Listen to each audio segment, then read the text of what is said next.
अध्यात्म विज्ञान कोई धर्म या संप्रदाय नहीं है, ये स्पिरिचुअल साइंस है जो कुदरत के कानून पर आधारित है। ये विज्ञान पूरे ब्रह्मांड के सभी रहस्यों को उजागर करता है और जीवन के सभी पहलुओं को समझने के लिए एक नई दृष्टि देता है।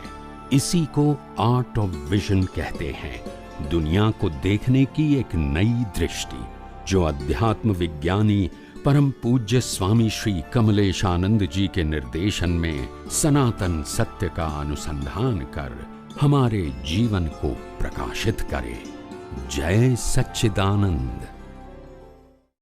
कोई अवताરની અંદર ગમે તે ધર્મ પામ્યા પણ કોઈ અવતારમાં આપણે પ્રકૃતિમાં પરમાત્મા જોવાનો અભ્યાસ કર્યો જ નથી।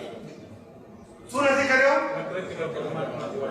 મૂર્તિમાં ભગવાન જોયા, ફોટામાં ભગવાન જોયા। ક્યાં જોયા? મૂર્તિમાં જોયા, ફોટામાં જોયા। અરે જીવતી વ્યક્તિમાં ભગવાન જોયા આપણે, ને જીવતી વ્યક્તિને આપણે ભગવાન સ્વરૂપ માન્યા। ક્યાં રહી ગયું?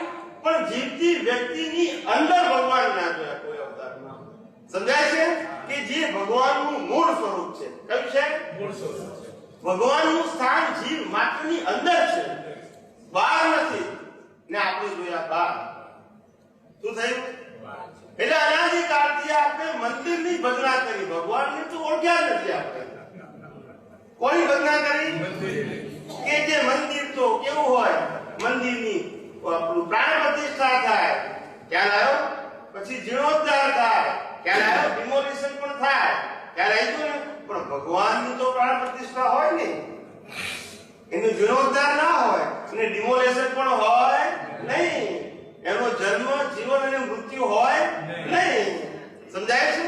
એટલે ભગવાન તો શાશ્વત હોય, પણ આપણે તો ભગવાન કયા માન્યા? મંદિરને। ખ્યાલ આવ્યો? હાલતા ચાલતા જીવતા જાગતા ચૂકી છે ભગવાન।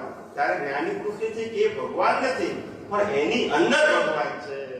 અને જે દેહની અંદર ભગવાન પ્રગટ થઈ ગયા હોય એને જ્ઞાની કહેવાય, અથવા તો મુક્ત પુરુષ કહેવાય। એ મુક્ત પુરુષ એને કહેવાય કે જે કોઈને બાંધે નહીં તે। કોને કહેવાય? મુક્ત પુરુષ એને કહેવાય કે જે કોઈને બાંધે નહીં, કોઈ રીતે બાંધે નહીં।